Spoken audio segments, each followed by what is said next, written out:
The following presentation is part of the Beyond the Blast Doors network.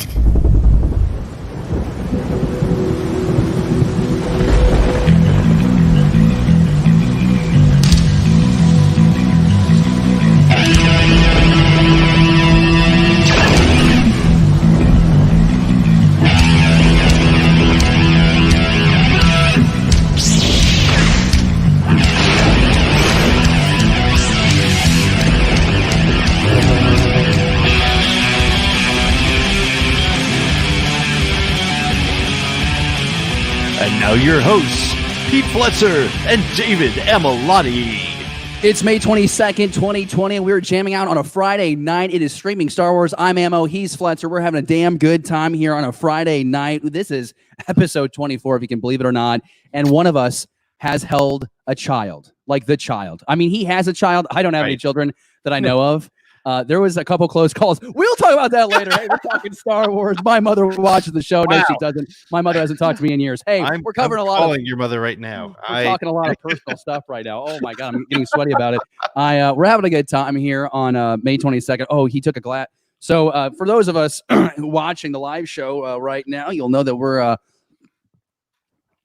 enjoying some drinks right now. And sorry, what is this? I'm holding. Sorry, this was a gift of mine from Andy from Holo Chronicles. If you're watching this, you'll see that I'm holding an original Phantom Menace Anakin Skywalker Taco Bell cup right now. My mother, who brought me into this world out of love and passion that she shared with my father, she threw my cup away that I got in 1999, and I thought I would never have one of these things again. And Andy sent me this, and I made a love video for Andy, and you can watch that right now on the Beyond the Blast Doors network YouTube channel. But we're not here to talk about me. I mean, we are mostly. I mean, this is about me in this moment. But really, we're here to talk about our friendship, our love of Star Wars and The Mandalorian. And before we go any further, Pete, it would be rude if I did not ask, how are you, my friend? I am doing pretty darn good. It's just I'm a little tired. I just got off. I had a lot of fun with the Blue Bantha guys from Australia. We talked about the Snyder Cut, which if you get a chance when you're done with the show, go check it out. It was a lot of fun. I didn't know that I knew so much about the DC universe until I started talking about it, and that's a good sign. Yeah, it was a lot of fun. That was a lot of fun. But it's been a crazy week. We've had some great shows on the network, and the network is a month old now, and man, it's been a blast. It's been really a lot of fun, just keeping the Star Wars conversation going every single day. It's really cool when you think about it. 30 days that we've been officially a network, and 25 days we have given our Star Wars community something new, whether that's a full live show or that's a snippet of something. Like Shannon has these incredible masterpieces that she creates with her show, but she also has these side projects. And, I think of what they've done with the Bombadcast. That Mac DeMarco interview has really kind of blown up. And it's really cool to see those guys get praised for that interview, because it's bridging two different total genres, right? Music and film. And so it's really cool to see that audience having so much fun in the comments there. Holo Chronicles busting out some cool stuff. They just had freaking Carl Weathers. Yeah, his stuntman is on Holo Chronicles this past week. I listened to it on my run. Pete, I only can run like 3.5 miles at a time. I ran 6.3 miles so I could finish the episode. Yeah, insane. It was a great one. So much fun. So good. We're having so much fun. And you're doing your Thursday night live show, which is awesome. We are. And I'm really close to announcing. I'm very excited about this guest. I'm very close to announcing a big someone that I admire greatly, not just for the contributions to Star Wars, but what this person does on the daily for other people. I'm so excited about this. This is a lousy tease. You get to talk to me every Friday night, so I mean, I think you could tell. It's Pete will be on the show next week, but Pete is not the guest that I'm talking about. If I needed a self-deprecating white male around the age of 50, I would always bring on Pete every episode. But I'm here. Yeah. No, but I'm really excited about that. But yeah, we're doing a live show last night. If you didn't catch it on the live show, we've got it on YouTube on the Rewind and also all the podcast forums. But we did like 90 minutes on my top 10 favorite scenes of Empire Strikes Back, how it holds up. George Lucas did an exclusive interview. We talked about that. So a lot of fun stuff there. And Pete, you've got a real big golden nugget that you're dropping on Tuesday, but I'm not allowed to say who. Not allowed to say who No, it could be. We're gonna have a fun guest on Tuesday. We have, and then the following week, hopefully, we'll have. I took a page out of the Bombadcast, and we'll have a musician. Hopefully, the following week, and then actually, there's a friend of mine who, because I already have him in the book, so I'll share it in a couple of weeks. I have. I don't know. Did you ever see the movie Iron Giant? Yes. One of my favorite movies. I love it. And I actually happen to be friends with a guy named Teddy Newton. So if you know anything about Pixar and you know anything about animation, Teddy has been around for a long time. Very hilarious guy. Used to be at Disney. He agreed to just come on in. We're just going to talk about the role Star Wars has played and him getting to where he is. Great guy. So, but just some fun. And, I think that's what Beyond the Blast Doors is all about, is just having fun, different Star Wars conversations. So and that's what we get to do tonight. I mean, frankly, all we're doing is adding to the good times. I'm excited to talk about a lot of rumors and speculation with The Mandalorian, and this only intensifies because of this Disney Gallery show that we're getting every Friday on Disney Plus, which episode 3 was today, and I thought it was so far, surprisingly, in a way, the most emotional. Some stories that were shared by Favreau and Filoni, and I don't know, I thought it was really interesting. But here we are. More. There's some casting news. There's who's who is going to be in this season 2. A little bit. We'll have Gerry on from the Bombadcast to break all this stuff down. So add Gerry to the fine list of guests you'll find here at Beyond the Blast. He has his own show, but he's a guest too. He's our guest. Be our guest, Gerry. Damn it! I'll serve you like a candelabra on the table of the beast from the quality Disney classic. All right. Well, I'm rambling now. Didn't know where that was going, so I just let you go with it. Well, it's actually going to be something very inappropriate that I was told that I was not allowed to say the first time when we practiced the intro to the show, and it was very inappropriate. And I'm not allowed to say it because this is not a show for anyone 18 years of age or younger, but we're also not looking to say anything that might criminalize us in the future. This is correct. We are trying to build an audience. We're not trying to offend one. But no, we're not, Pete. You're exactly right. So it's interesting. You said news and rumors and that sort of thing. And before we came on, last week we got the Timothy Oliphant stuff. This week, nothing official. Quiet. Right? It was a very quiet week. But what we did get was Gerry from the network. We asked him to. We didn't ask him. He volunteered to write a really interesting article about sort of what all the rumors we're hearing about. So if you go to beyondtheblastdoors.com, actually, just about every single day lately, we've had a new article. And so if you get an opportunity to get over there and check that out, that'd be great. But we wanted to bring Gerry on today so that we could talk a little bit about just all the rumors and what they actually mean, or what they could mean, because we don't know what they actually mean yet, but what they could mean and where we could be going with it. But no clue. Maybe before we go there, let's. You want to take a look at see who's in the chat here? Let's go ahead and shout everybody out because we've got a rambunctious crew with us on a Friday. Already 11 people watching. We got John Boffman, a proud Patreon supporter. We've got Stephen Gilster, also proud Patreons. Mr. Rez Frammy. Hey, it's the Blue Panther Milk. It's Milk Crew. Sorry, I always say Milk wrong, and every woman in my life gets on my ass about it. Is that a Midwestern thing to say? Yeah, milk I say milk, and it's milk. Yeah. I milk the cow. Anyways, so we got Nick on here as well. We got Gerry's in the live chat. He's having a good time. Gallanorian Saber is with us, always saying hello. Appreciate him. And a few others that are going back and forth. So we just really appreciate everyone hanging out on a Friday. Do us a favor if you haven't already, hit that thumbs up. We already have our automatic first thumbs down because some a-hole on the internet likes to troll Pete. But other than that, we got a lot of thumbs up. You're probably right about that. It is probably me. It's a lot of thumbs up. What if it was Pete actually thumbs downing our own YouTube video? That's very counterproductive. But no, thumbs us up and hit that share button. Let's try and double the live chat right now. Let's try and get 22 people interacting with us in the live chat, having that Star Wars conversation to celebrate. Honestly, every Friday we get to is a small victory in these dark times. So let's celebrate together, baby. Let's bring in Gerry, and let's just totally get all sweaty and geeky about Mandalorian 2. Let's do it. So there he is, Gerry. Hey, hello there. What's up, everyone? I'm doing pretty good, and Pete and David, if there's anything I am good at, it is being sweaty. So let's get to it, man. I'm ready. We're only 10 minutes in, and I will tell you, I'm lactating. So this is off to a good start. A good night. This sounds like a good night, honestly. Yeah. So for those of you who may not know Gerry and the Bombadcast, Gerry, tell us a little bit about Bombadcast. Well, since you asked me to say a little bit, if you're familiar with the Bombadcast, you know that I'm not going to give a little. I'm going to give a lot. But no, Bombadcast is just a fun Star Wars like geek out session with me and my boy Scotty J-Ro.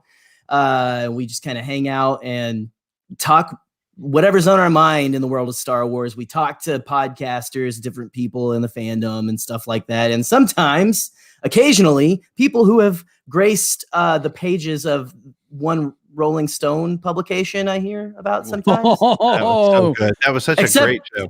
That also, I can't, I'm legally obligated to not be at those because, of the sweat and things like that. And restraining orders and whatnot. But yeah, I mean, by the way, I said it last week and I'll say it again this week. It was, I will readily admit, I did not know who Mac DeMarco was, but now I've downloaded some of his tunes because of that interview, and it was such a great conversation. It was so cool to just have a conversation with a guy who's just as nerdy as everybody else, and it's just that's what makes it so much fun. And you guys clearly always are having a great time. So, all the time. Can I confess something here? Please. As when Scotty told me who he got on the show, and I didn't know who it was either. I know I look really cool. Like I would know who Mac DeMarco is. Like I dress like the guy who hangs out outside of the, legal medical marijuana shop and stuff, doing kick flips and stuff. But I'm not that guy. Not yet. I don't know. I don't have a job. You look like anymore. the guy who's really disappointed that Burning Man isn't happening this year. Yeah, darn it.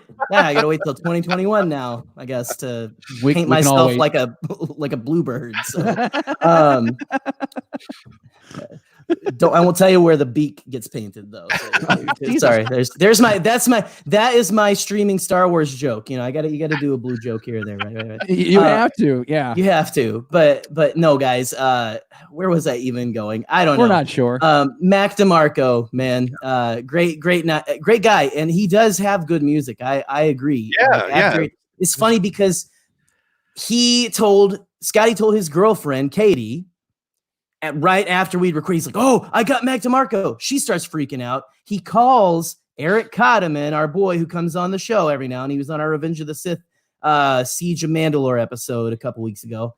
Mm-hmm. And he's like, "Yo, you're effing kidding. You're effing I mean, they're all freaking out." So I knew from that moment, I was like, okay, I think this might be good because they're all they're dropping the F-bombs and freaking out. So, okay, maybe we're good. But anyway, guys, let's talk some rumors and stuff. Yeah, we were going to, it's interesting because we've gotten to a point now where we have the gallery show, which is always worth talking about. We'll probably go into that in a little more depth at some point.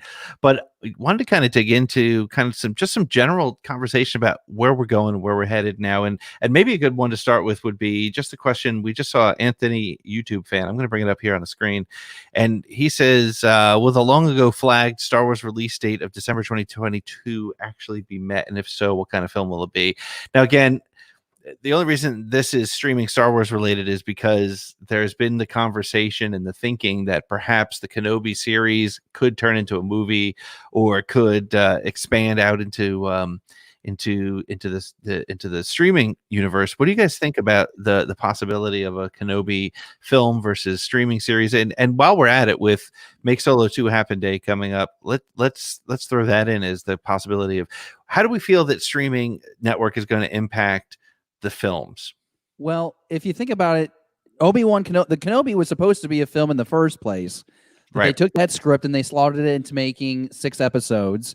They started making production and they realized that this isn't enough or it's not what we need it to be. So they go back to the drawing board. I think it would be interesting if they determined, you know what, we can't stretch this for 6 episodes. I'm hard pressed to believe that, but maybe the creatives in this project are saying, all right, maybe it would be better if we tell this tighter story and actually give the fans still a theatrical release in 2022. But Gerry, to me, it seems very unlikely, again, because it would be kind of bizarre to see a project go from the big screen designated to a streaming service going back to the screen. It would look, I don't know how that would play for Lucasfilm, which already gets so much flack for its carousel of directors on these big budget movies. If they can't even get the story right or the platform, I just feel like you're asking for more fire from, I don't know what you want to call them, but the entitled fan group. I just feel like you're asking for a fury, and if you do this move, no, you know what, we thought we'd do it at Disney Plus, but we're going to go back to the original idea. I don't know, man. It seems like I think the word you were looking for, by the way, is just Star Wars fans. No, I'm just kidding. We're so crabby. Star Wars Twitter is it's funny because I've been a little more like, I'll get on like a couple times a week maybe and actually interact with people and stuff. And I did that today. And it's the point where you find like, oh, people are mad about something, but I don't know what it is. It's almost like what they say about time, that, time isn't actually, there's no such thing as the past or the future. There's just one ever present now. And so there's just one ever present gripe always on Star Wars Twitter, but that's okay. It's just, that is what it is. So it is. Oh, go ahead. Oh, I was just going to ask though, Gerry, because I mean, I'm glad you clarified what I was saying. I didn't want to just like yell. I'm not complaining about fans being complaining, but I am in a way. But do you? How dare you complain? My gosh. Hey, I'm tired of these. We have opinions? These A-hats ruining it for the rest of us. Do you think though that a project that's slated to go to Disney Plus after being rejected as a film script could actually find its way back in the theaters after this pandemic wraps up? I mean, maybe, but like my thought at first was what you were saying. Like, it seems unlikely that it would go from movie, like, from the screen to streaming back to the screen. I mean, I guess especially, nothing makes sense anymore in a COVID-19 world, right? I mean, right. Yeah. Yep. I'm so interested in what things are going to look like what movie theater experiences are going to look like when things start to cool down a bit, That's a great point. Like, I can't even, it's funny. Like, I was watching something with the family the other day and I was like, oh, those people are a little close together. You're looking at the world differently. Like, I can't imagine like sitting next to a stranger for 2.5 hours. It's a little bit bizarre. But it's crazy. And are they going to do the thing that people in the southern states are doing with their restaurants and put creepy mannequins dressed in old-timey clothes in like every other seat or something? Like, I hope not. I don't think they do that at movie theaters, but anyway. I grew up in the woods of northern New Jersey, and there were creepy people in old-timey clothing. I'm not sure if they're mannequins or not. Yeah, they might have been mannequins. They might have been real. It's hard to tell sometimes with some people. So. In the Midwest, we call them child predators. Anyway. 18 minutes into the show is officially off the rails. That's not too bad. We made it pretty far. So I think we're on topic. We think that moving Kenobi back to the theaters is a terrible idea. People don't have good hygiene habits, which makes us uncomfortable to sit next to them in the movie theater. This is very on topic and on brand for our show. I think so.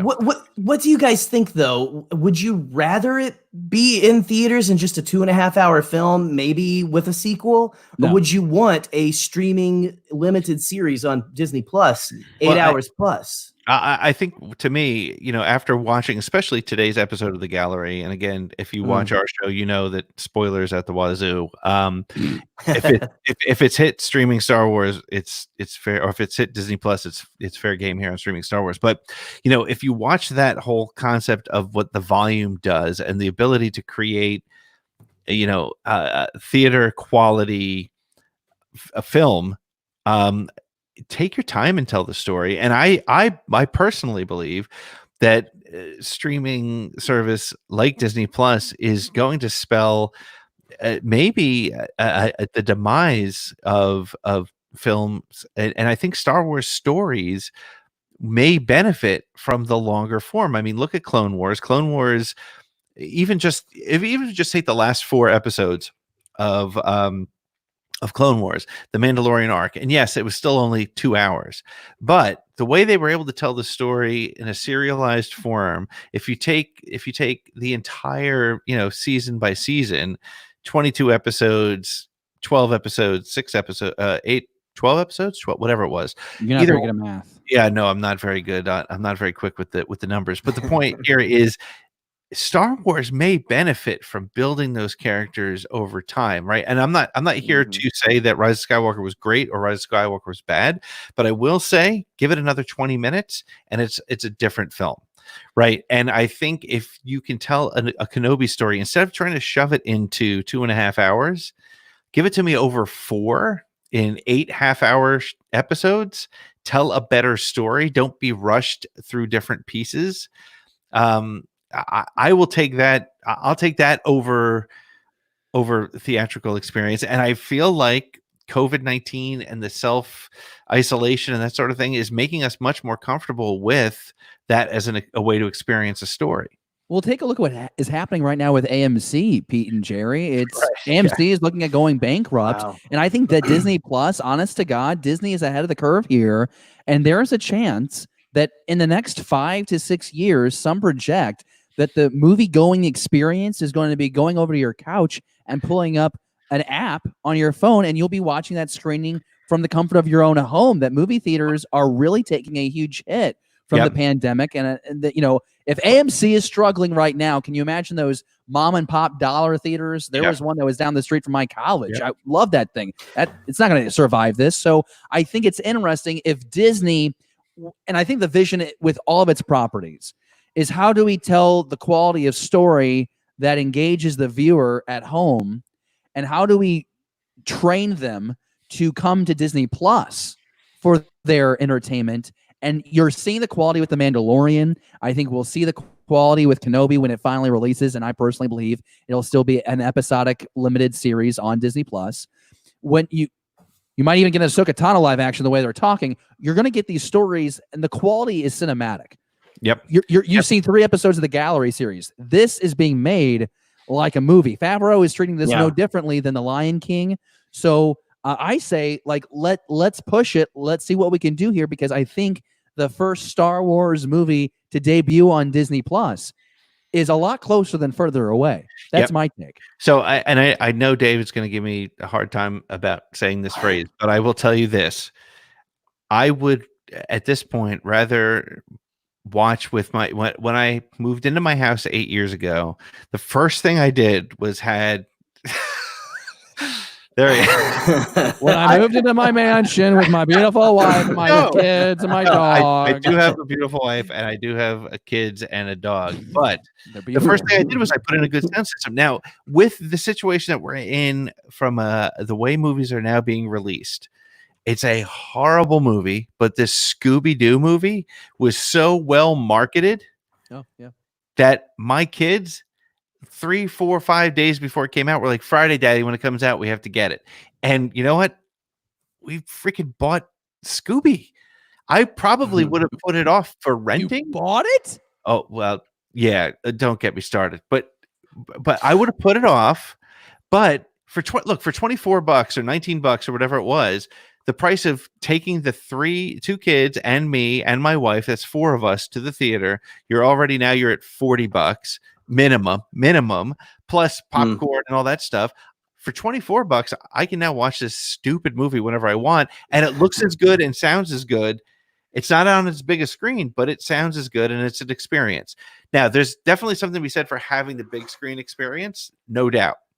But I think it will become more of an event than anything else. Yeah, I'm not trying to wish like the theater industry like death. Like, I would always rather go to the audience. I loved having that experience of seeing all these movies in the theaters with audiences and being part of that reaction to seeing that film for the first time. I am not campaigning for theaters to tank. I'm just saying, as a consumer, it seems to me that the trend and the way the dollars are being invested is Disney is trying to groom us to go to Disney Plus for all of its content, and it's not just episodic and shows anymore. I hate to say, I hate the phrase "called it culture," but I remember, and this is why I've loved this the show that you and I have been doing, Dave, since October, November.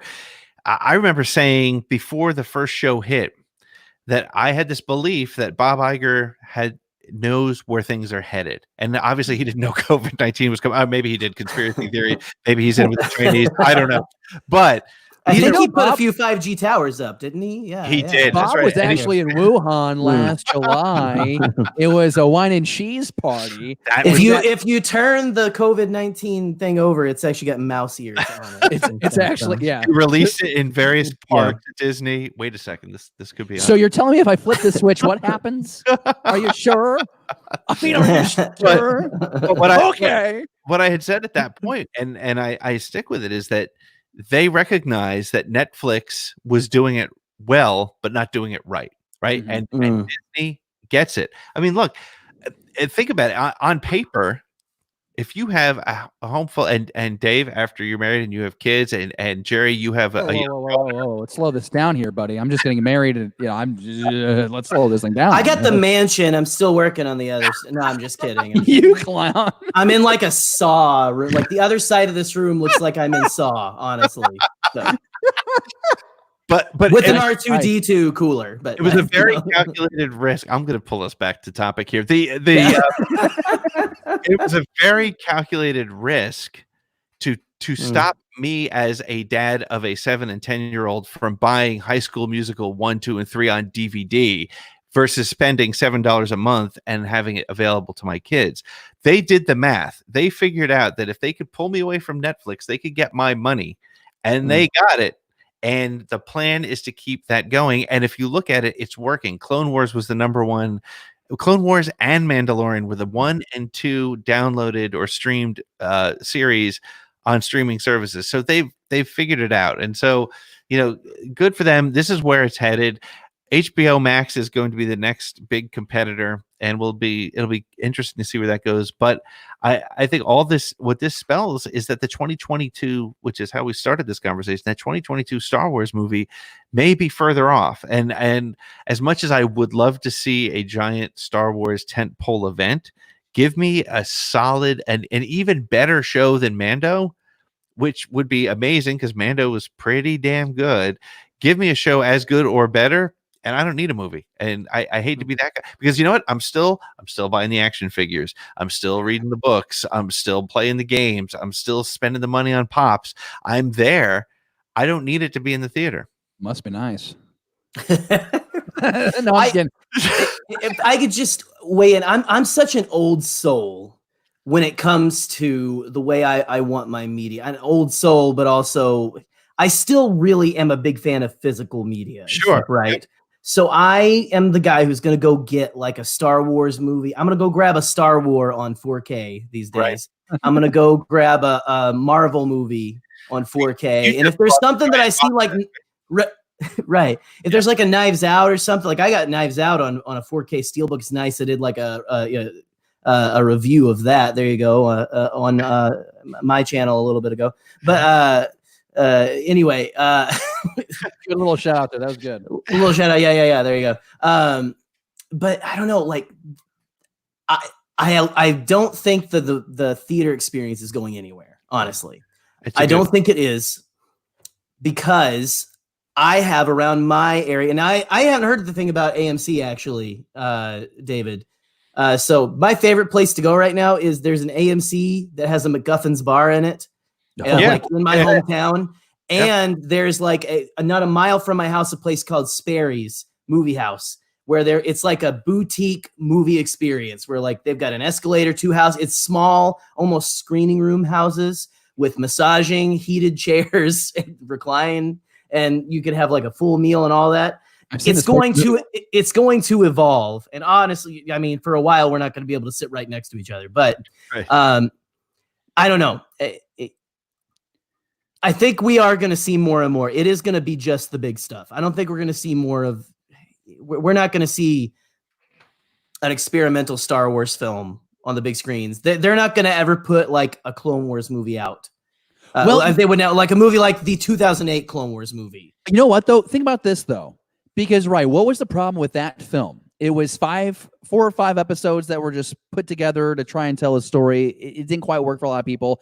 I remember going into it and I actually had fun watching it. But Anthony, YouTube fan in the live chat right now, he says, hey, I'm still banking on watching the Clone Wars, the Siege of Mandalore, and the Mandalorian on the big screen in December 2020. The Force willing, nothing beats that theatrical experience. Listen, I don't know if the Mandalorian is realistic just because, it's 8 episodes. Each one is at least 32 minutes. So I don't know if that's possible, but I would love it if in 2022, for a 2-week or 3-week stint, Disney Lucasfilm put out The Siege of Mandalore as a full movie, maybe put in like a 20-minute interview with Filoni and cast and crew, something like to preview it by, so you get like a 2.5-hour experience. And that would be super fantastic. I don't know if that's going to happen. I don't know if that will happen. I'm not trying to cause rumor, but yeah, if you don't have an actual live action movie to go in 2022, I think I'm with Anthony, YouTube fan. I'd like to see The Siege of Mandalore go into the theater. And this is something that Pete and we talked about on this show. I know that on the Bombadcast, you guys have talked about The Siege of Mandalore. Right. I think that it could really work well. So another question that Gilster 37 said, and I think it's a good one too, is will Disney put the Mandalorian season 1 on Blu-ray and DVD? Good question, because are they going to hold it so that you have to subscribe, or and the question is, would you buy it, Gerry, as the Steelbook guy? Would you buy it? Let me answer your question with let me check here. Yeah, I did fully buy the 4K box Skywalker set like on a whim because I was afraid it was going to sell out during the pandemic. We are Star Wars fans. Yeah. I mean, they started like putting out, like, it was when Rebels started coming out and they were just putting out like just DVDs and stuff. People were like, all right, Disney, what the, like, come on, what are you doing? Like, we will pay you good money for good quality discs. There's some of it. I mean, it's all really convenient. I will admit, I go to Disney Plus more than my discs. But last night on the Empire Strikes Back 40th anniversary, I sat back with a tall bottle of water and just kicked back with my laptop, filling out applications for different employment, and just put in the crisp 4K Blu-ray of Empire Strikes Back, and it is so good. So good. So I think that they will, because Disney, they proved they like to double dip. For one thing, they already have your subscription. You can watch it anytime. And now you can have it on 4K, a disc with like a collector's box and stuff that looks like the child's make it look like a piece of Beskar or something. Yeah. But I mean, the question though, I think again, Disney is so smart about everything that they do. They've probably already assessed it. Like, what does it cost to make? What does it cost to distribute? Will the buyers be there, et cetera? And I mean, look, they have flooded the market with freaking Funko Pops for the Mando, and I'm buying every freaking one of them, and I can't stop. I want to, but they put out 3 Baby Yodas, and they're all going to be sitting on my shelf back here. Hey, but listen, if you keep going, you want to buy me one? I mean, if you're offering, I mean, my 3-year-old would love one. I was just saying, I'm slacking. No, it's 3 different Baby Yodas, and they're just like one's got a frog, one's got the little silver ball, and one's just god, I want the silver ball one. Okay, I'll send you the silver ball one if I have. He's not, but so I'm not going to. No, but so the point here, I don't know what the point is, other than it's interesting to see where it's going to go. And again, so the things that are driving Disney right now is Disney Plus, and the content, the original content, has been really interesting documentary type stuff. The Mandalorian, we haven't, I'm not a huge Marvel fan, but they haven't really hit with the big Marvel stuff yet, have they? So they have, there's a runway for them right now of great stuff. Honestly, this is a horrible thing to say, but the pandemic couldn't have come at a better time for Disney Plus, right? I mean, let's face it, they are people. That's just honest. That's just honest. It really did. It was brilliant to put Rise of Skywalker out. What was it, a month early on Yeah. On Disney Plus. So they've got to figure it out. What they don't have figured out is how to control rumors coming out from the set.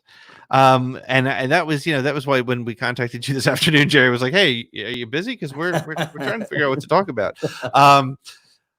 And you wrote that really great article. But so before we get into what the rumors are and what they mean, why are we hearing about them this way? What's your thoughts? Because not one of them, and I think I heard it on Bombad this week. I heard it on your show last night, David. I heard it on Josh and Andy on the Holo Chronicles.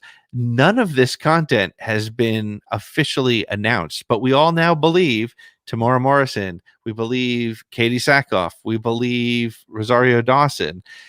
We have Timothy Oliphant. So I am in The Mandalorian. You are. David Amilotti is in The Mandalorian. Congratulations. I didn't know if they called you back or not. Good. I'm not allowed to say this, so I might be forfeiting my scene. But I do, at a cantina on a unspecified planet, pass a cup to a secondary character in the background. And you are already on 17 podcasts promoting your character. I can already see you in next year's March Bombad Weirdos tournament. So already there. Background weirdos, we love them. Well, I just put out. I was like, guys, background sexy beasts. I mean, right? Is that too much to say? Too forward? I accept the compliment. I really do, Gerry. Andy Dave Filoni and Jon Favreau. And I said, look, bring in this quality talent, the stars of today and the stars of yesterday. Why not bring a subpar TV broadcaster out of the Midwest that has limited following? This could be advantageous. George Lucas got a bunch of nobodies and he had a lot of success. You could be not more nobody than this face. True. This is true. Subpar Midwest broadcaster, top-notch Star Wars commentator. So very nice, Gerry. That was very nice. Hey, your passion, really drives what you're good at. So there you go. So here's my question. Yeah. Bo-Katan. Okay, between these two, which one has to happen more? Bo-Katan or Sabine Wren? Which one should happen for the story more? Yeah, for story's sake. Okay. Which one is better? We listen, we know about what's going on with Katie, but which one is more crucial for this story, you think? I'll let Gerry answer first. Honestly, Bo-Katan, because she was the last person we saw before Moff Gideon who held the Darksaber. So we got true. I'm going to fight you on that because Sabine Wren had it. Sabine Wren had it in Rebels. But Sabine gave it to Bo-Katan in Rebels. Out-canon! Boom! You can't out-canon a canon junkie. You are the canon junkie. This is right. She did give it back. That's fair. Sorry. I never should have even made that attempt. It's like it was like you think you get a layup on me? Right. It was like trying to get around Michael Jordan. And that is it's so weird for me to make a sports reference because I just look at me. I mean, come on. But like I say, hanging out outside of those shops, right? So you think Bo-Katan is? Yeah, I would agree. I was going to go the other side, and this is good. Okay. The reason I was going to say the other side is because Sabine and the last time we saw Ahsoka, she was with Sabine. I think we're going to get both, frankly. Oh, yeah. And I think they're going to be tied. I mean, Bo-Katan was with Sabine's mother in in Clone Wars, so it's all there. But I, if I'm being honest, I have to agree. I think Bo-Katan is more likely, and I think it's probably more likely in a flashback. Yeah, I don't want it, but I think we might kind of see. Imperial Moffs don't just ask nicely for, it's like classic Jedi artifacts, right? Like priceless Jedi artifacts. They kind of just maybe kill the person who had them and take them. So I hope that's not the case. But it really seems like that, doesn't it? I don't. So the four. Wait. So are you saying that you think Bo-Katan is going to be killed? Oh. I'd go for that. I thought that's what you were saying too. Down. No, I'm just sad. I don't want it. I don't want it. I'm just saying that it seems like a pretty big possibility right now. Right. But I don't want it to happen because it would be our first like on-screen like live action Bo-Katan, Katie Sackhoff, you know, like make it happen, please. But think about this though. We know because we've seen Rebels that the Emperor, the Empire, kind of like Nazi Germany in the Indiana Jones films, were seeking all these artifacts. Yep. Right. You know, it doesn't mean Moff had to have taken Bo out, and it doesn't mean that Bo has to be taken out to lose the Darksaber. Honestly, you know, I get it. Tradition, you know, the possessor of the Darksaber has to be defeated in combat. I understand that. We saw that happen a few times between Clone Wars and Rebels. I get that. Right. But what if it was a situation where maybe Bo and company had a run? Maybe they can't finish the fight. Maybe they get beaten and it's lost in that battle. It's acquired from the Empire. Somehow Moff Gideon gets his hands on it. Maybe it was a thing where there was someone's private collection that Moff Gideon stole it from.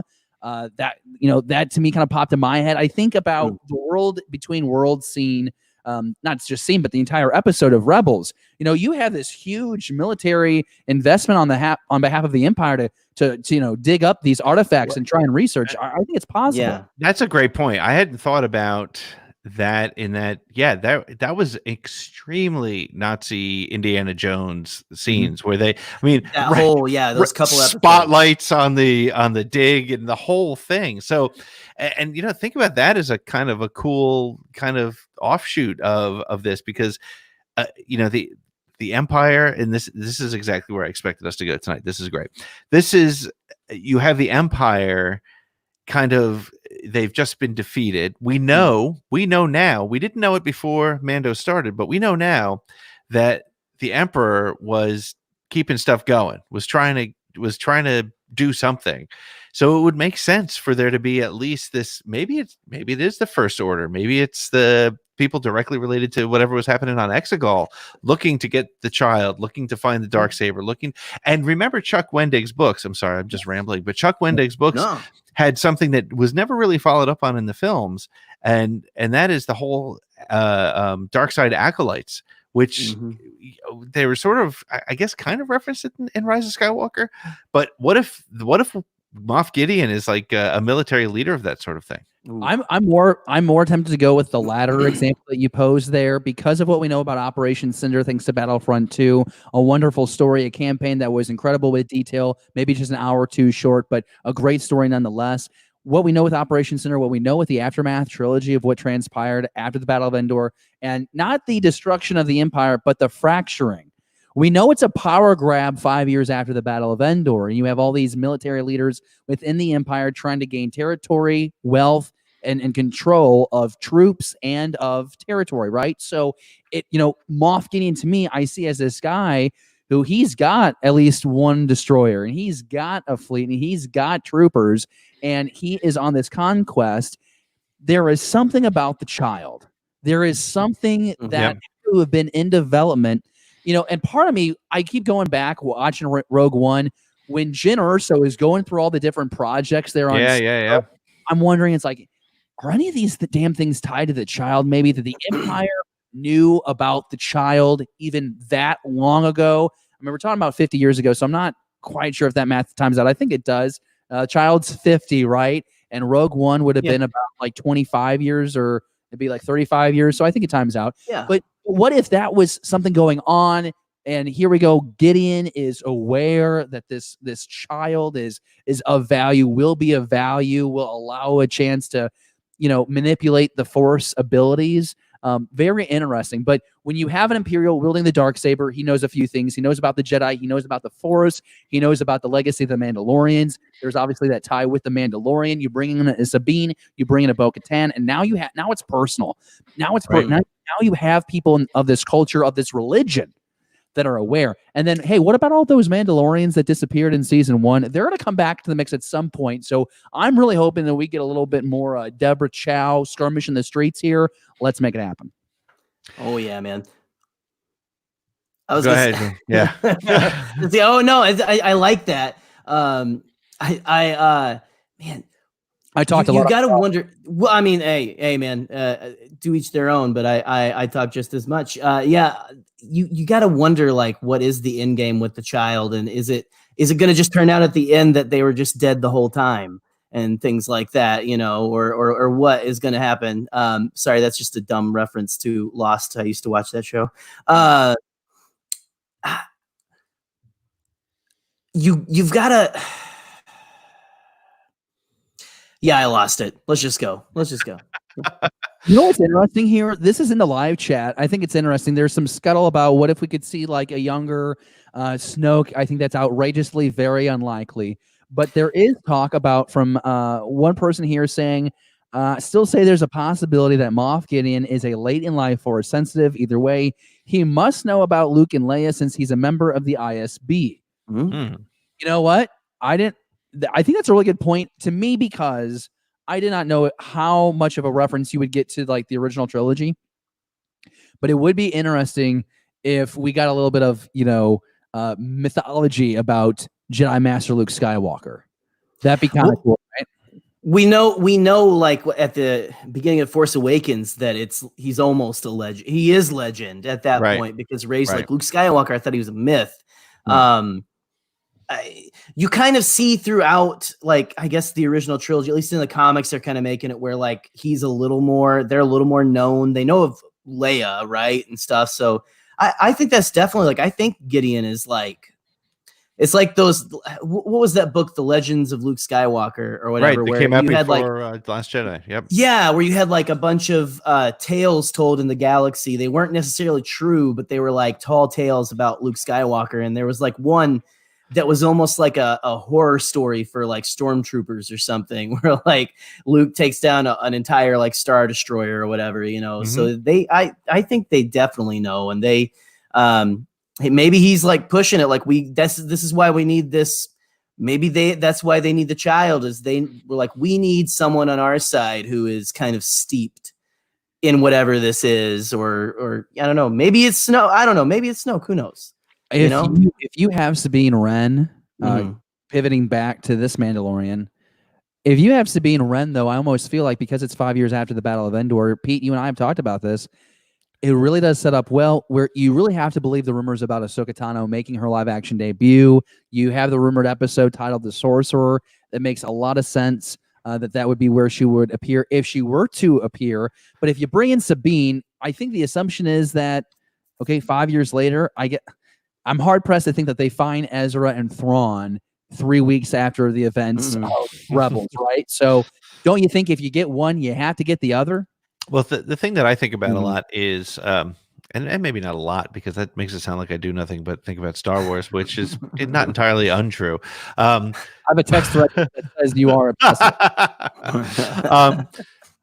But if you think about what's going on right now, and we just talked about it a little bit before when we were talking about sort of the online universe that we're trying to create for not the online universe, but the Star Wars universe on streaming versus elsewhere. I think you have an opportunity to look at things like connecting the different stories, sort of a Disney Plus version of the Marvel universe. And if that's the case, I think it's very realistic that we could see Sabine and Ahsoka in this series as a brief flash of some sort to set up the series for them. Maybe Disney feels like Favreau proved himself enough.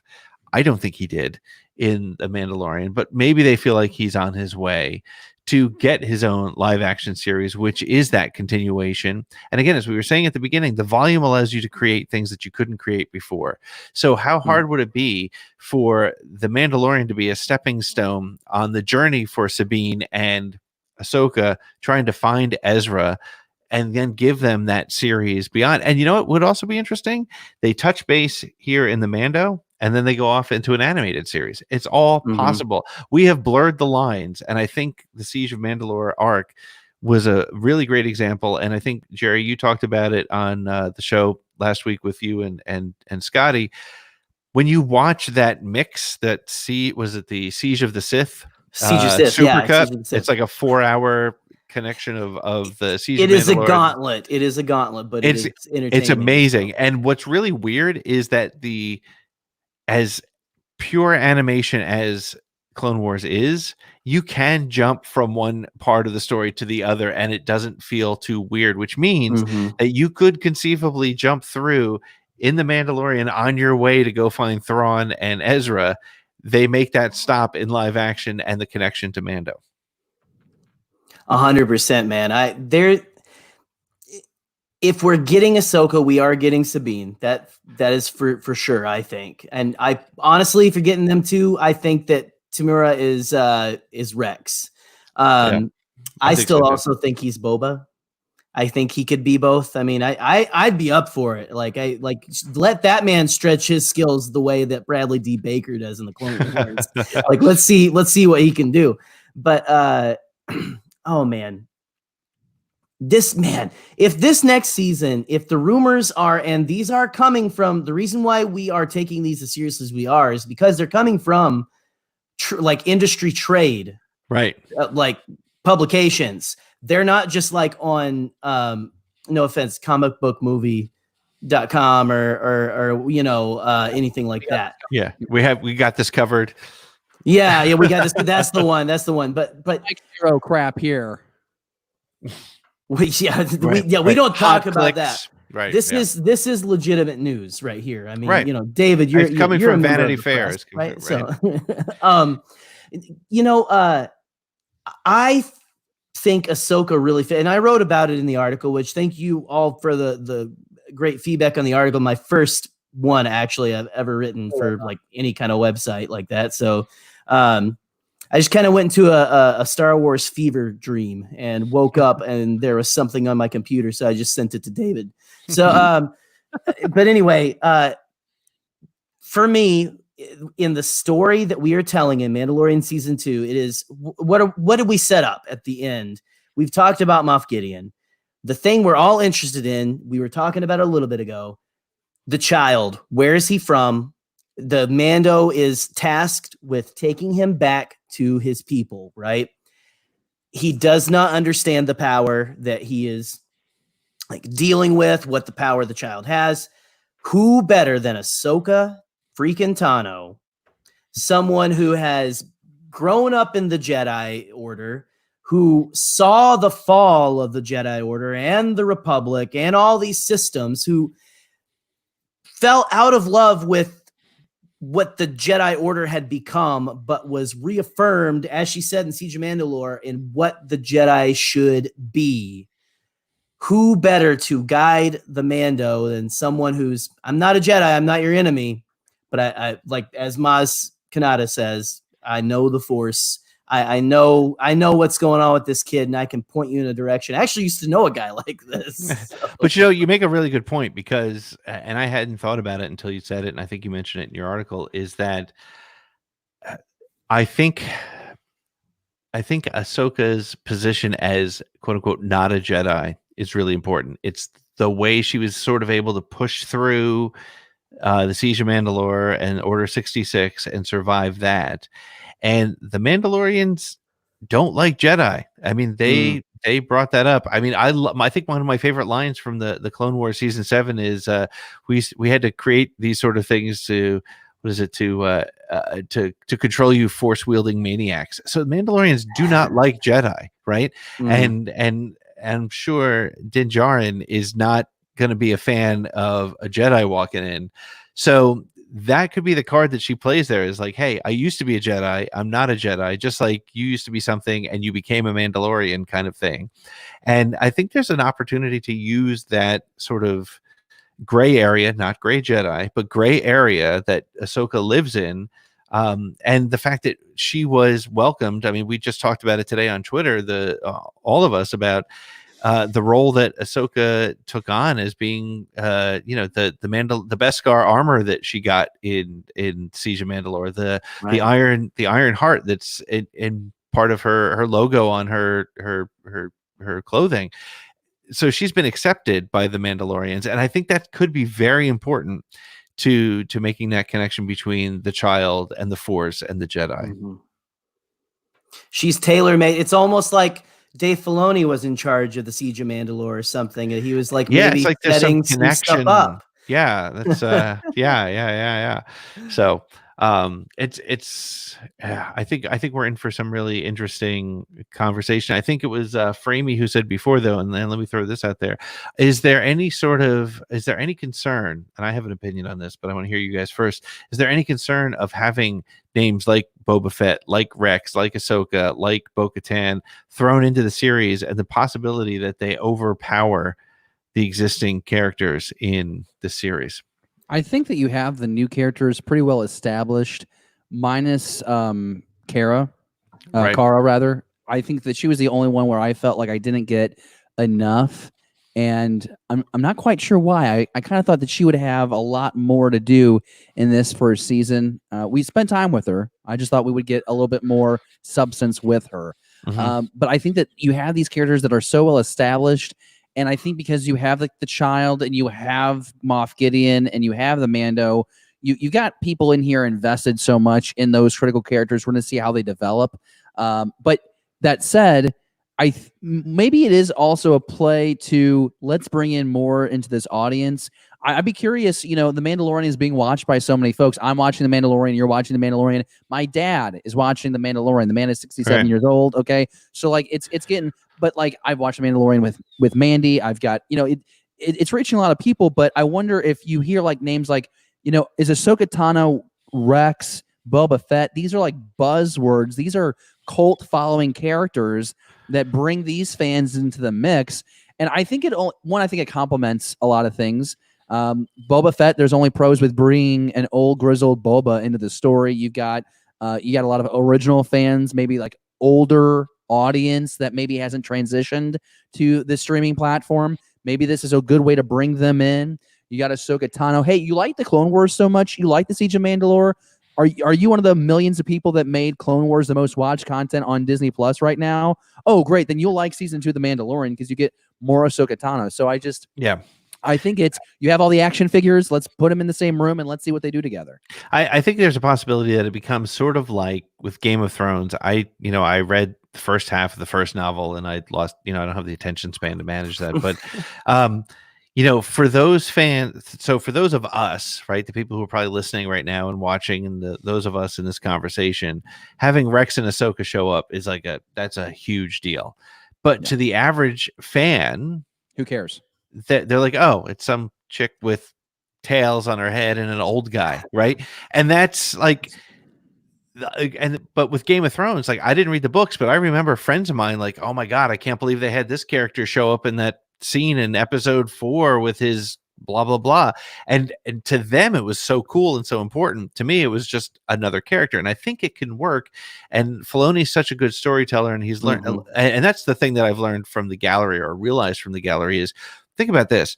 Filoni has now learned from George Lucas, who was the guy in the 70s and 80s, right?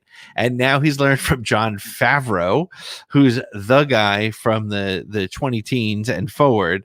If Favreau can't pick something up from this on how to tell stories, which by the way, I'm not saying he hasn't, because he's done an amazing job. Filoni, if he can't get there from here, he's not going to get there. But I mean, so he's got, and we've seen with the Clone Wars, he knows how to tell a story. I think we can all debate whether or not he can direct live action or not. I think that's still to be decided. But the man can tell stories, and the man can integrate small character pieces from here to there like nobody else. So I think that's a possibility. Again, if Rex shows up and my dad, who doesn't watch Clone Wars, watches Mandalorian, it'll be like, that's cool. It's the bald guy with a white beard who came with this other former Jedi. I get that. That's fine. Nick Sant? Because every casual Star Wars fan knows. Wait a minute. Isn't that the guy from Endor? I see.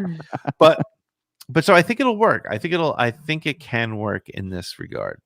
I think it's going to be really exciting to see how it plays out. I personally, as a guy that grew up with the prequels being my Star Wars, that was the Star Wars going through my adolescence. I really liked Tamora Morrison as Jango Fett, and I think it'd be really cool to have him back playing a Boba and playing a Rex, and the dynamic of those two characters meeting each other. Let's let Tomorrow, do his acting chops like Gerry mentioned. Heck yeah. I think it'd be a lot of fun, man. And it's just, that's the advantage you have when you're able to tell the story over 40 something years. Right. You're able to do this connective tissue. And you alluded to it. Filoni is the master at that. Listen, he's worshipped at the altar of Lucas for 10 years on Clone Wars. He's the creator of Ahsoka Tano. We didn't buy in at the beginning, but good God, we love her now. Yep. And so it would be really great to see Filoni work some magic with, okay, let's bring back Tamara from the prequel era, and he's going to play a cult classic from the originals, and now he's going to play a Rex. And now you just have this full circle experience. And I think you have the potential to have a lot of these. I mean, can you imagine the emotional gravitas if you have a live action Ahsoka and Bo-Katan conversation? Yeah. Can you with Rex standing next to her? Oh my right? gosh. Yeah. But that's going to be some really great Star Wars. And so that's what I'm saying. Go ahead, Gerry. No, well, I was just gonna say he has it still. I think a lot of people are kind of like, he's gonna look older now or whatever. He's gonna be too old to be like perfect. All I could think of when I was watching Aquaman with some friends of mine was like, dang, Tamora looks good. Put him in a Star Wars. Like, get that guy in there. I'm with you, David. I think he's playing a clone. Again, my article. Rex makes sense with Ahsoka because they're inseparable now. They're bonded together. That's a lovely picture of you, Pete, by the way, at the corner of that. That's amazing. I love that. Key West, baby. It's awesome. But we are going to get a definitive answer of, is Boba Fett alive or dead at the end of Return of the Jedi, like after Return of the Jedi. We're getting that answer. I don't know if you want to kind of get into any of the, I know we're like already at an hour and stuff, but do you want to get into, do you believe the Timothy Oliphant? Am I saying Oliphant? Yeah, it's like elephant. Oliphant. Yeah. I think I do. I think, and I happen to be in the Cobb Vanth corner. I think I think it makes a lot of sense. I think, listen, you all know, and Steele Saunders knows how I feel about Toro Calican and that whole episode. Terrible. But they didn't throw that crappy episode in for no reason, right? That episode is there 100% for those boots to come up at the end and save Fennec Shan, because I do believe that we're going to get Ming-Na Wen back. I think we're going to get whoever was there at the end, and I think it's going to be Cobb Vanth, because again, Chuck Wendig put him in that story in his Aftermath trilogy for a reason. Actually, maybe not this reason, but they're going to call on that. And I think I would love to see Boba meet Cody or Rex, but I don't know that that's going to happen. I think it might be interesting to have them deal with that, but I think the aging issue is a real issue, right? Because in this time frame, Boba Fett would be what, like 35? Because maybe, right? And then, but Cody would be twice as old, right? Which fits in the Tamora Morrison age. And again, I don't want to Star Trek out and do the the nerdiness and the race equals X. I thought you were going to talk like young Spock and old Spock. Oh, geez. Well, that's a whole other issue. I don't want him falling on an ice planet and randomly falling into the right cave. But, nerds. Actually, says the guy drinking out of an Anakin cup. Yeah. hey, by the way, jerk, you changed the camera angle the last time I was letting Anakin pod race here. Everyone watching really enjoyed it. Now this is pod racing. There you go. Yeah, right. Yeah. There's a podcast for that too. I don't know. I'm so derailed now by you, the way you're caressing that straw in young Anakin's back. I'm not caressing anything. I'm drinking. All right, we're gonna go big up on you, Gerry. So you get hooked. Hey, where'd you guys go? What we saw today on the gallery, right? Right. Was that they can inexpensively make the backgrounds and stuff and make you feel like this is a big budget Star Wars. This is a Star War, basically. Yeah. Yep. So mind blowing. Like the stuff like I had heard the phrase parallax, but didn't I learned something today about exactly what it was. And my wife was actually interested because she's like into photography and stuff, you know? So it's just kind of a cool thing that they can move the camera and the background changes. It looks weird when you're on set, but on camera, it looks as real as like you're out in the Grand Canyon. It's so strange. You have all of that technology cheap. Why can't you spend whatever's left on the budget you saved on a de-aging of Tamora or something, you know, like, or maybe just even like give him a touch up here or there, you know? It could happen. You can do a lot with makeup Little too. schmutz on the cheeks, or just give him a white beard and boom. Give anybody a white beard, they're Santa Claus, right? So, or Rex. I think this is interesting. This comes from the live chat. Gilster 37 throws it out there that with all these characters that we are theorizing and speculating appearing on screen in The Mandalorian, what if we got another that we didn't consider? And that would be Cad Bane, the infamous bounty hunter from the Clone Wars series. And see, you get that reaction from Gerry, and Pete's like, kind of like a George W. Bush, kind of like, yeah, kind of. I liked Cad. I liked Cad. I don't need him, but I'll tell you what, if he was in there, I'd be all over it. He's There is a. So I didn't mean to cut you off. I get excited every time when we have this conversation, Pete, because there's that scene from the Clone Wars that we never got to see actually be put into context, and that's a moment where Cad Bane and Boba Fett have a shootout in the street, like a classic Western, you know, come to the middle, take three steps that way, and then draw. And David, you're giving me chills. It ends with the freaking blast, like the helmet gets the helmet. That's how the helmet gets the scorch mark, the dent. What if we got that in like that would be so sweet to see a live action Cad Bane, and then it makes me think about like him. Then I'm just getting greedy because now I want like Shriv from like freaking Battlefront 2. Like, you know, like that would be really cool. I'd take Shriv over Cad, man. I don't know. Screw that. I mean, no disrespect. I mean, I know he's a you're good. You're good. I want Cad Bane. Like, I think that would be badass. And then again, you get this diversity of characters. I mean, look at the species of Star Wars species now on screen. When you have Ahsoka in there, you have Sabine in there, you'd have Rex as a clone, you'd have Boba Fett who's a clone. You add and that excites me. I've said this before. I really want to see Star Wars stories led by not just humanoids. Like, I think like after all these stories we've gotten in 40 years, I think that we can have like an Ahsoka Tano helm a story, a live action series, or even a theatrical release. So yeah, really excited. I say all that. I don't think it's going to happen, but I'd love to see it happen. Well, you know, all you need to like identify with the characters to emotionally connect to their struggle and stuff.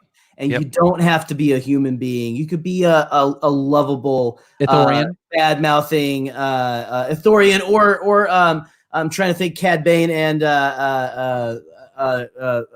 man, Canon Junkie. I always forget the names whenever I need them most and stuff. Anyway. Yeah, it's really good. That's really good. Yeah, it's really good. You've lost all credibility, Gerry. Just say it. I know. I do it every week on Bombadcast. So you got 37 facts right, and you got one wrong. And I just said his name too. I just said Shriv. Yeah. He's from Duro. He's a Duros. Like, all you got to think is George Costanza in the pool and Shriv. You know, like Shriv is awesome. Is that what you wanted? The species? He's a Duro. He's a Duros. Yeah. Duro or Duros or yeah. The cool. They look like the classic like alien, but with like red eyes and stuff. I love it. Right.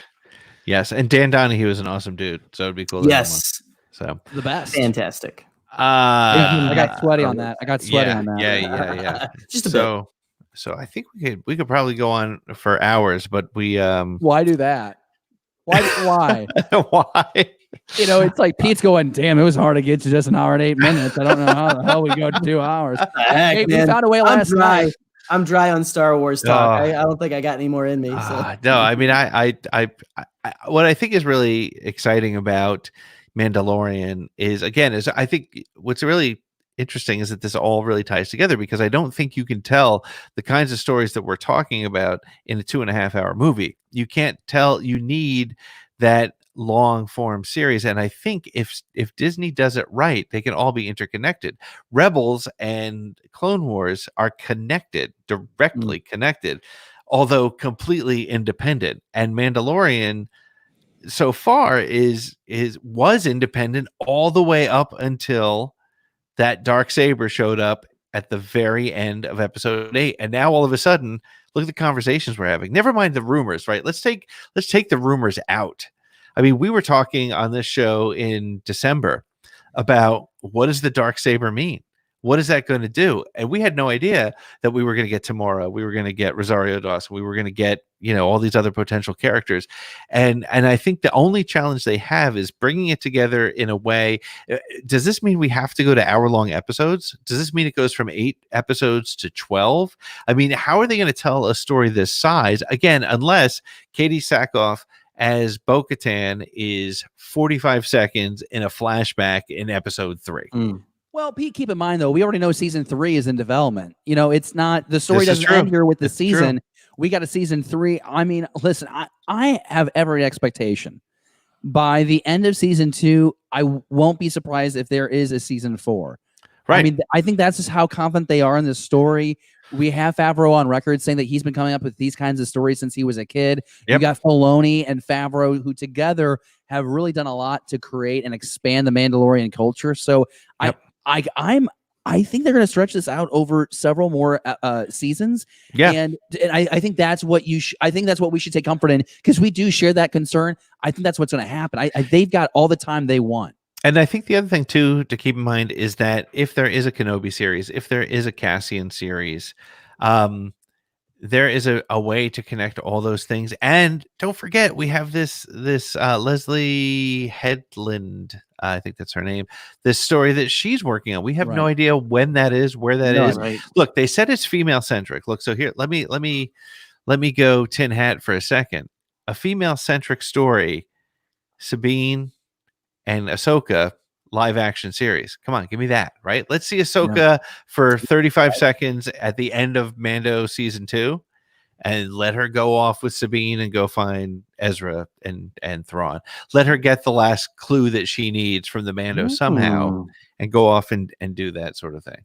With their chauffeur Rex, right? Yeah. Right. Yeah. With Rex will be driving. Unless where to? In the live chat, they're like, let's go ahead and bring in Rainn Wilson as Dengar. We could have Lando and Nine Nub show up. Did you see that Simon Pegg is campaigning to be Dengar, because he voices him in the Clone Wars and in the first Battlefront. So. Yep. Oh, really? Yeah. We'd be fine with it. I'd be in for that. I'd be like, wrap him in some toilet paper and put little schmutz on his face, or make him half robot like he is in Rise of Skywalker, apparently, what everyone thinks, Hrothgar Deng. Hrothgar Deng, that's right. Yeah. The weird, the guy who looks like the Iron Giant combined with one of those, giant fish that looks like the guy from The Shield or something's head, walking around, Oh, hey, man. Pete, I think this is a good time. If you like what you saw and you like what you hear on Streaming Star Wars with Ammo and Fletzer and our guest Gerry, then maybe you should consider joining our conversation on Patreon. That's right. Giveaways, exclusive I might have to start at 50 cent level or something. Interact, for you schmuck. And interact with your... The guy who mops up the Death Star. Interrupting my live read. Interact with your favorite personalities, not named Gerry, the Canon Junkie, on the Beyond the Blast Doors network.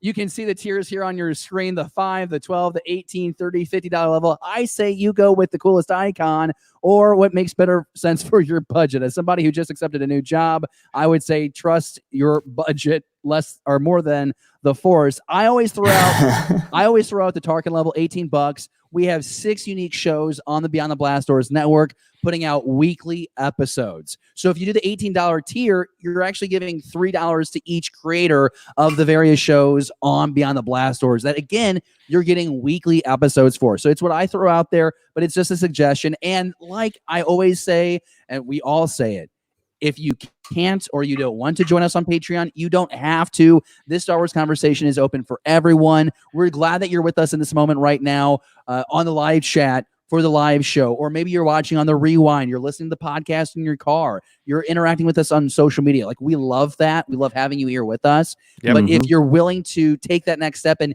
you're wanting to support our conversation that much more, to allow us to do, bigger shows, to help us, create cool swag to give to the Star Wars community, who knows? If you want to be part of that, join us there. Patreon.com/Beyond the Blast Doors. We really appreciate it. If, like I said, you like what you saw, you like what you heard out of Gerry's mouth tonight, you can support Gerry. Well, and also keep in mind, this is the very first week. This is the second week that we have a streaming Star Wars on its own podcast channel, but this is also the first week where it's available now on Apple Podcasts. It's on Apple Podcasts. So you can find this episode if you watched it and you're like, you know what, I want to listen to that again. You can do that on our podcast stream. Just look up Streaming Star Wars wherever you find podcasts, Anchor, Spotify, iHeartRadio, all of them, and Apple this week. So and Google, I think, as well. So really, really great. And again, as David said, if you don't want to join us on Patreon, no harm, no foul. All we ask is that you tell somebody about us and hit like and thanks and just hang out with us. Gerry, before we let you go, where can people find you and the Bombadcast? Well, hey, just real quick, you guys are shouting out your stuff. If anyone finds my MySpace page from 2005, so let me know. It's got a sweet Three Doors Down song still playing on it, probably somewhere in the network abyss. So let me know that. That's where you can find me. No, you guys can find us at Bombadcast. Just search Bombadcast in any social media, whatever, and all that, and you will inevitably find us. And probably if you Google Bombadcast, some knockoff T-shirts from another country, maybe. Who knows? Maybe Russia this time. It's a toss-up. So anyway, awesome. Thanks Gerry, for having me on, guys. So thanks for hanging out with us. This was a lot of fun, and we'll be watching a new Namaste. Bombad episode tomorrow, right? Is that yes, all new Bombadcast, man. And you guys know, like, it's always new, always fresh, always something weird. So something weird happened, and you'll just find out tomorrow. But yeah, check it out. If I'm remembering correctly, what day is it? It's perpetual Saturday for me. It's perpetual Saturday. Tomorrow is Saturday. Yeah. Tomorrow is Saturday, so it actually is Saturday. There you go. So, but yeah, check out Bombadcast tomorrow. It's gonna be an episode. Excellent. Well, that's a ringing endorsement, Gerry. Thank you so much, and we'll talk to you again soon, man. Peace out. Thanks, guys. Thanks for having me. Well, that was. It's always fun having Gerry around and hanging out, and I'm glad we nerded out on these fan theories. I hope people in the chat enjoyed it, because I think that's what's kind of cool about where we are right now with Disney Plus is we don't know exactly what's coming, but yet things keep coming out, and so we're kind of forced to think about it, and hopefully let us know in the comments if this is the kind of conversation you want to keep having. I mean, up until I guess October will be the next time we get some new fresh content to talk about. As far as we know, we haven't spent a whole lot of time with the gallery series, and I think that's probably something that we toy around with later this summer, is actually going deep into that. I just don't feel like there's a rush, because like we've just said, there's nothing really new until Mandalorian season 2 drops. Right. I think it'd be fun, you and I doing a watch of that, the supercut of. Oh, that'd be fun. The 4-hour thing. Let's do that. That would be a lot of fun. Absolutely do that. We'll grill, and I'll grill, and then we'll like compare. And then we'll do it with our phones. We'll walk around and do it that way. So, speaking of gallery, though, so next week you're getting married, man. So we're gonna need to we're gonna still do the show, because as happy as I am for you getting married, I still have to do something with my Friday night. So yeah, he texts me. He's like, "Hey, I'm booting you off." But no, I think if I'm gonna be taking off the show for a week, and I gotta go get married. Really excited that Shannon Moran is going to join us from Postcards from the Galaxy's Edge. Yep. She'll be sitting in, and you guys are going to get really in depth about what we're seeing with that gallery series, because she says there is footage that is shown in today's episode that has not been seen by anyone in 4 years. Yeah. That's incredible. I mean, it'll be a lot of fun next week. First of all, because you won't be here, but second of all, because You can't say that. I'm definitely why we're even here. It's true. Your name is on. It says Ammo and Fletzer right there, down there at the bottom. I'm an ingredient, man. But the thing that you got to know coming into next week, if you're listening still right now, is Shannon did work for Jon Favreau, so she'll have a unique perspective. We'll talk a little bit about the gallery show next week, but it won't be the same without you, Dave. And congratulations, man, on getting married. It's I'm really happy for you. I know it's a crazy time, and the world's a strange place. This wasn't what you planned, but I'm excited for you and for Mandy, and congratulations, man. I couldn't be happier for you. It's going to be really special and really awkward on my wedding night when she asked me why I'm on my phone, and I'm like, I'm watching streaming Star Wars so Pete doesn't kick me off the show. This bastard's going to kick me off because he likes Shannon more than me. I hope they screw it up. I hope Shannon sucks. No, I don't think she would, but I hope your internet drops out, you prick. Oh man. So but I am I'm looking forward to next week, but I'm really happy for you, man. I think it's gonna be great. I think streaming Star Wars with Moran and Fletzer is gonna be really exciting. There's gonna be a new logo. Oh Fletzer will be moved over because Pete really wants his name to be first, but it's going to be streaming Star Wars with Fletzer and guest. No, and guest. I'm not even giving her the headline. That is such bantha fodder. You scruffy looking nerf herder. Voodoo. Yeah. Just remember, a month ago you looked like a homeless Kenobi. You just looked like a schmuck in a robe and didn't do his hair. He was out of product because his hair person didn't have the product in because of the pandemic. That's true. So his 5 hairs couldn't be put over. You jerk, you big old bully. We're friends. We are friends. We actually are friends. Yes. I appreciate all the kindness. I appreciate everyone's support because a few people have reached out asking what's going on. So yeah, we're just super happy. Bummed that we can't have our friends and family there.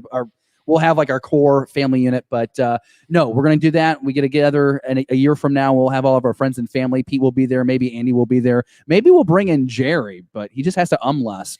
I'm just kidding, Gerry. I'm just freaking kidding. You're the best. No, it would be kind of cool to have all of us at the wedding next year. But yeah, obviously in really good hands with Shannon, and I'm excited to hear your conversation because I like what you said. She's a professional in the industry who's worked along Favreau.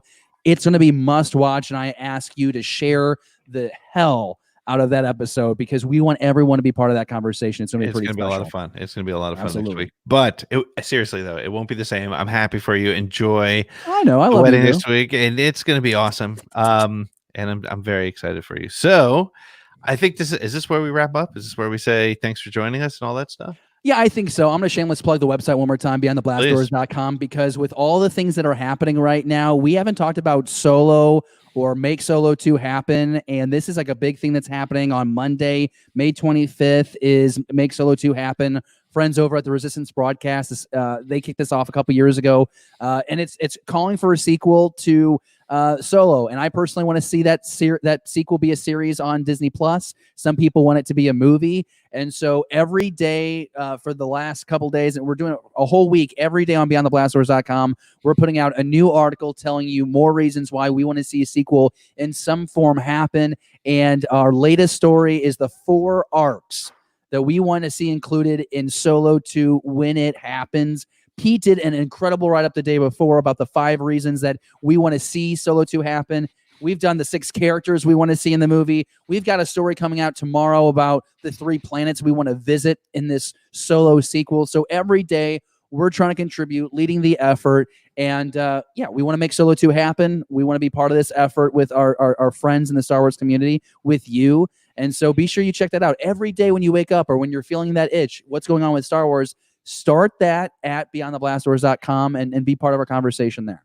Absolutely. You'll see the latest articles. You'll see the latest videos. You can go check out any one of the podcasts.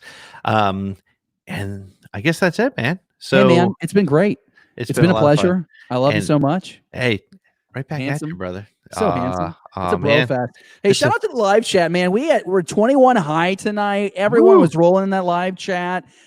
Someone's calling for a Bombad cooking show. I would hate to see Gerry and Scotty in the kitchen together.